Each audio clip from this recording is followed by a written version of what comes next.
It's almost like a mix of, I can't believe I haven't seen this before and I wish I made it.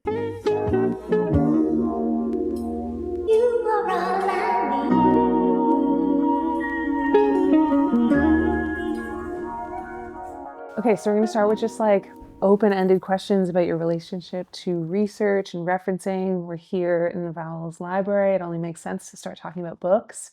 I'm curious, like when you both have a new project, where do you start with the research? Like what kind of stuff do you gravitate towards? My process is pretty research heavy. I feel like I tend to do research on like the topic of the illustration. So like I get an article, read it, and then it's like Wikipedia for 5 hours. Yeah. Both like information and collecting images. Yeah. And that's kind of like the sketching process for me is like folders and folders of images, both like reference and things I can actually use. And then from there, it's just like piecing things together. Noah, what's your process like in the beginning? What's the first stage? I used to kind of go heavier on like mood boarding and like pulling a bunch of images and like, and then at some point I got kind of like mood boarded out and was like, okay, this is a useful thing to like sell ideas to higher up people, but like for my own process, like sometimes looking at too much graphic design just led to like making graphic design that looked like other graphic design. So what platforms are you guys using to kind of compile your research or find your research? Like where are you looking? Or like physically, are you going to libraries? Are you going to bookstores? Like, are you just like walking out in the world and touching grass? Like what's the vibe? Where are we going? For me, it like a lot of it is gathered on like Arena, I'm sure, like many other, you know, designers, photographers, everybody. But as far as like finding new things, yeah, like it is actually walking around, and like also like I've spent so many years just like sort of immediately buying a book that I want, and then it like sits on the shelf. So sometimes I have to like remind myself like, no, I have a massive library of stuff. Like we both have this shared, you know, hundreds and hundreds of books. Yeah. It's like 80% his, and it's sure. It's no, but whatever. Like it's right there. Like, you're like you no, shouldn't- whatever. That's fine. That's it's fine. shared.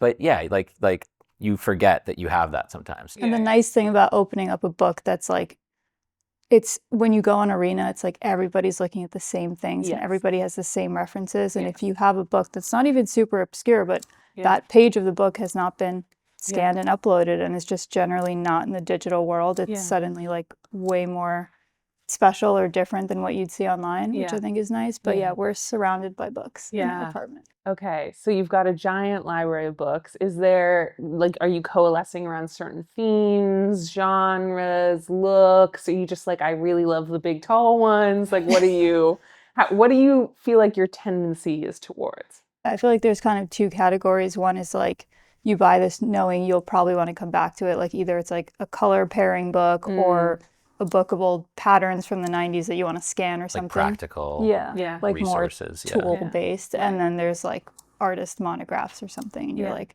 I will look through this at some point. I know I want to have it to look back on, but it's not necessarily like I know why I have it. Or there's just like catching your eye, but like in a specific way that speaks to like your particular taste, where you just like see a book and you're like, okay, this is $15 at some random bookstore in Barcelona or whatever, and like the interior is pretty boring, but the cover is amazing. Like, is that worth $15 just to like have this? And it's like, yes, actually, like because it gets at some specific thing that you see and you experience. What is that feeling like when you come across something and you're like, oh, like this is, you know, like you kind of go a little magpie on it, you know, like what is, if you could try and describe that feeling, like what is that when you're like, oh, there's something here, you know, like what is it?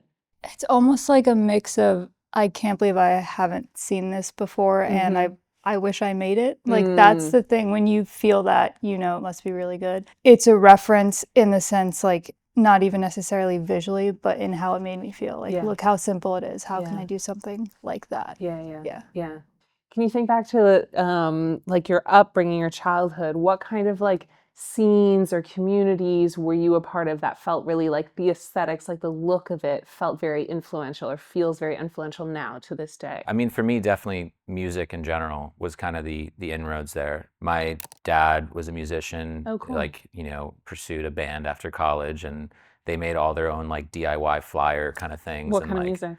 Like, you know, mid 80s kind of like pop rock. Yeah. Yeah. It's pretty great, honestly. It's very 80s, but getting to see the visual output of that too, which is like, whoa, it's the classic kind of like, you know, the best design is by non-designers. Like I saw them and I was like, wow, this is so much better than like what I'm currently doing. Anything I've ever made. And they just made it on like the Xerox machine or whatever, you know.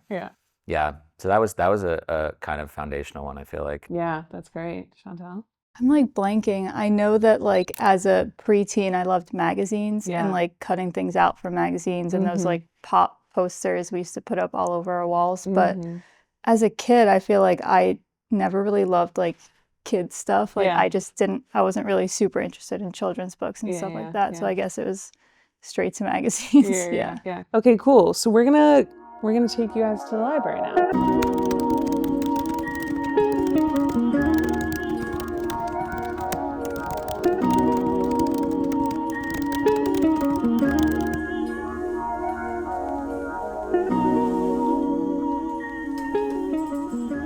So let's just start with the first book. What have you got? Cool. I, of course, picked this one up, Designer's Color Chart. Yeah.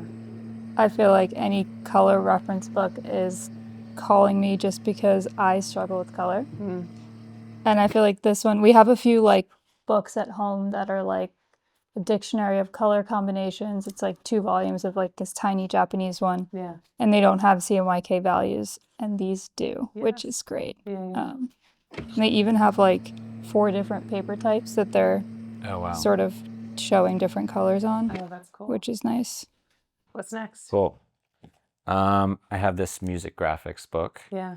It caught my eye because it was small and cute, but it also very quickly I saw that it was like not like the same era of like really cool aesthetic, you know, 70s Japanese covers and Peter Saville and stuff, and it's actually like just purely 2000s stuff. Yeah. Like U2 How to Dismantle an Atomic Bomb. Like that would not be in like the cool design book, but it's like a thing I remember from like childhood. And like I feel like a lot of these kind of vibes are also coming back. I mean, like look at that. Like it's like this is like you know, like Skype vibes. I really like that the format of the book mimics like CD covers. Yes. It's a cute little It is. design. It does feel very CD, specific, because that's like all they're making in the 2000s. Yeah. And a lot of your work that I've seen online from you is like related, like posters for DJ events or concerts or stuff like that. Yeah.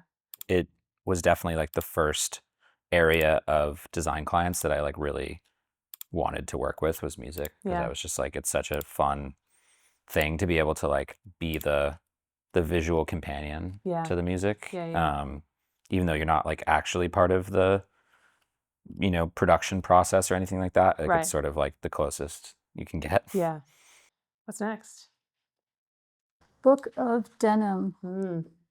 It's about something specific, and it's a very specific visual language. Yes. And then everything is considered, even these crazy end papers. Not sure how this relates to denim, but like how cute is that? That's adorable. Really good. Chantal, when you're working on book projects, or Noah, you as well, how much do you consider like a book like its own universe, its own world? Like if someone was designing this physical space, do you feel like that's kind of an analogous thing to designing a book? I feel like it is, and you try to think of the book as like a progression from start to finish. And then you actually watch people look through books and they just open it right to the center and then flip backwards through it. It is fun to think about as a sort of full experience from cover to cover. Yeah. And like the little pieces, like to your point of like the interior or something, right? Like it's like, like what type of sconce would go on this wall? It's like, what type of like chapter separator would go with this, you know, paper type or page number or whatever. But yeah, it is fun that it's so self-contained. What's next? This. Yeah. Great. Japanese ID.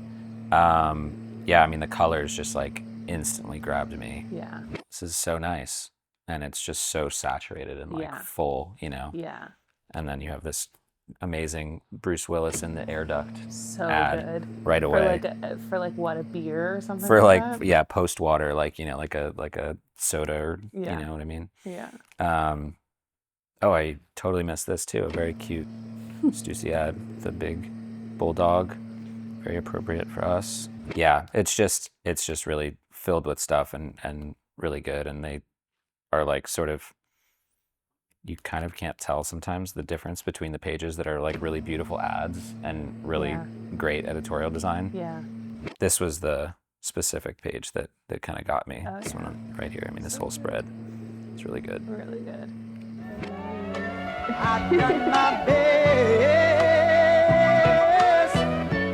I'm Noah Baker. I'm Chantal Jahchan. This is our submission to the Vowels Library. This is Sleeves of Desire, which is a kind of monograph collecting all the cover design work for ECM, the like famous, 70s, 80s, 90s jazz label. This is just some of, in my opinion, the best music design work ever. So many like classic covers, and one of my favorite designers, Barbara Wojcicki, who did a bunch of these. You can kind of see they range from really minimalist and quiet to more exciting and crazy, and use photography really well. So yeah, whenever I think about like music design, this is what I think of. But it's not so easy.